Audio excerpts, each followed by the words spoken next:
Ao longo desses anos de experiências, teve algumas histórias interessantes, né? Nos conte algumas. Eu não sei do que você está falando, Dani, mas eu acho que assim, é uma brincadeira até que a gente faz, assim, professor e aluna, porque a gente acaba levando essa experiência e eu acho que é válida levar essa experiência para a sala de aula.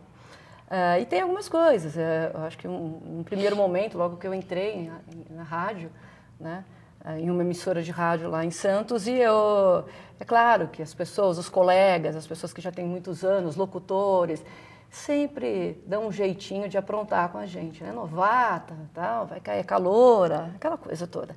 E aí eu sempre conto que é uma experiência de criar, né, elaborar textos. No momento eu estava ali criando e produzindo alguns spots, e aí quem me liga, na verdade, quem me ligou foi o Cid Moreira. Porque é ele que gravaria, então, o spot que eu estava desenvolvendo, só que eu não imaginava. Então, quando o telefonista passou e falou assim, olha, na ligação tal é o seu Cid Moreira. Aí eu falei, é outro trote da equipe aqui da rádio. Aí eu pego o telefone e falo, alô. Aí ele, olha, é o Cid Moreira, né, com aquela impostação, vozeirão, imagina, um clássico, né, de rádio e TV. Aí eu falo, e aqui é o Papa. E desligo. E aí fica aquele clima todo e eu achando que era uma brincadeira. E levei uma baita bronca, porque era ele e que queria saber um pouco mais do texto, se estava pronto, mas ele mesmo ligando lá do Rio para aprovar, para ver como estava. Aí leva bronca de chefe, aí eu não sabia, aí eu arrasada, decepcionada, mas depois finalmente foi feita essa gravação. Não perdeu o emprego. Foi uma alegria. Não perdi o emprego. Graças a Deus. Fiquei lá uns 7, 8 anos ainda. Eu tenho uma história curiosa que terminou de uma maneira muito legal, que a gente não podia imaginar. Nós terminamos o curso e alguns colegas da sala, né, nós éramos 4, montamos uma agência, né? Essa agência existe até hoje. E, bom, começamos a pegar clientes pequenos, a verba era reduzida e teve uma escola de pré-vestibular. E, bom, eu não lembro o valor agora, mas era uma coisa que não dá para imaginar fazer um filme. A criação era mãos, né, dedos andando num palco e dizia, olha, você entra assim e você sai assim. E, bom, como não tinha verba, nós pegamos as pessoas que tinham as mãos bonitas, né, colegas e tal, como é que é a sua mão, deixa eu ver sua mão, vamos fazer. E tinha que fazer um palquinho, um cenáriozinho e tal, e eu desenhei e pedi para uma garota que fazia trabalhos e tal fazer. E não ficou bom. Não ficou bom, ficou muito ruim, para falar a verdade. E falamos, e agora, né, gravar e fazer o quê? E tinha na equipe, hoje um amigo nosso, professor, né, o Edson, na equipe tinha um rapaz com uma camisa mesclada, uma camiseta. Eu falei, tira essa camiseta. Tiramos a camiseta dele, montamos uma cortininha com a camiseta e fizemos com a camiseta. E fomos profissionais do ano da Globo. Nossa! Com aquela produção amadora. Foi muito legal, porque a ideia era muito legal. É uma sacada muito boa. Clean, né? Assim, Você tem que resolver na hora, não tem saída, né? Você fala, e agora, né? O que eu faço?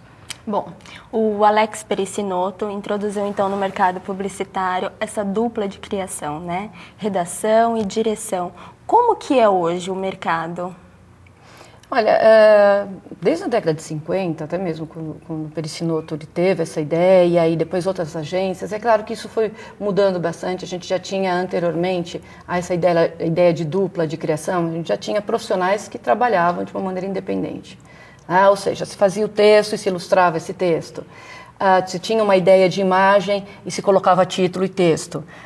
Quer dizer, a partir daí a gente já tinha uma ideia, a gente já pode imaginar que começou por aí, essa questão da dupla de criação. A gente não sabe se é exatamente dupla, né, uma pessoa e outra, mas assim, a gente sabe que eram 2 profissionais, 3, 4 talvez, que se reuniam para contar de alguma maneira e para resolver de uma maneira preferencialmente criativa, algum problema do cliente.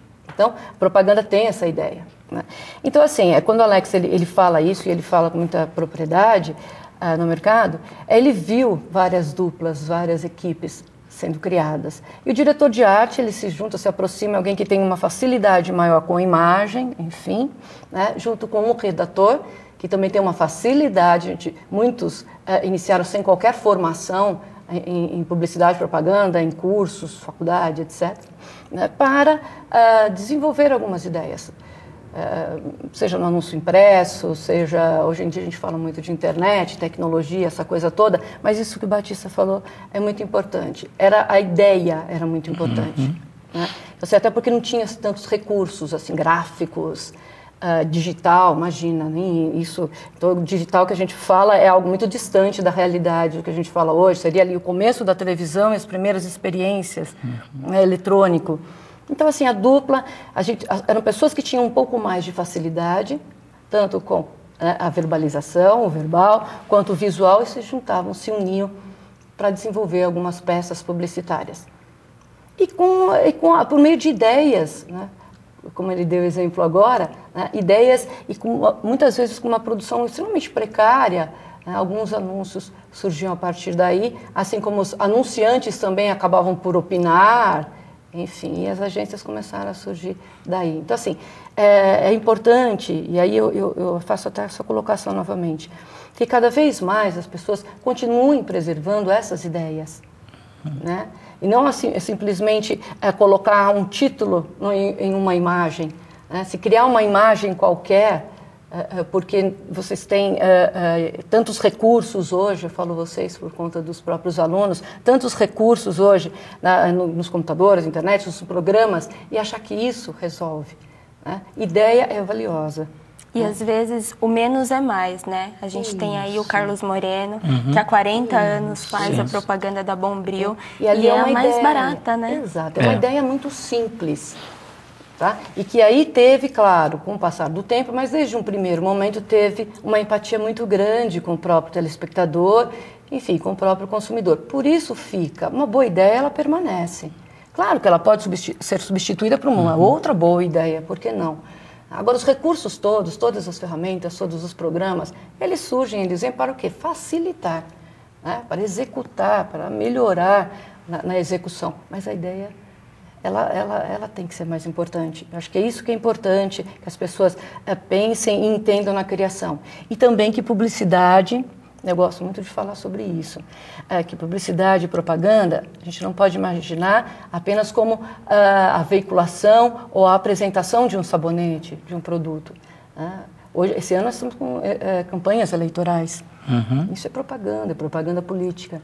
Nós temos propagandas que alertam para o cuidado com a dengue, para que ensinam, que educam.